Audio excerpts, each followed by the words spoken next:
Hello everyone, welcome to Tech My Life. In today's video, I'm going to show you how to backup Snapchat photos.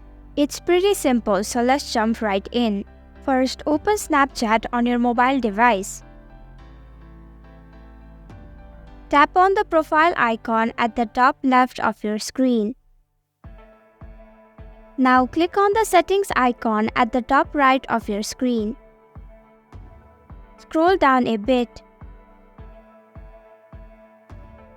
Select Memories under the Privacy Control heading. Enable Smart Backup. Tap on Save button. Select Memories and Camera Roll. Now this will save all your photos and videos in both your Snapchat and your camera roll.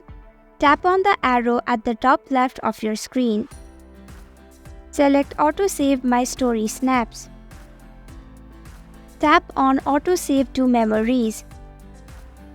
Now this will automatically save your stories to your Snapchat memories. And that's it. This is how you backup Snapchat photos. Thank you for watching Tech My Life. I hope you found this video helpful. If you did, then please hit the like button and comment down if you have any questions or feedback. And if you're new to our channel, subscribe and hit the bell icon so you don't miss our upcoming videos.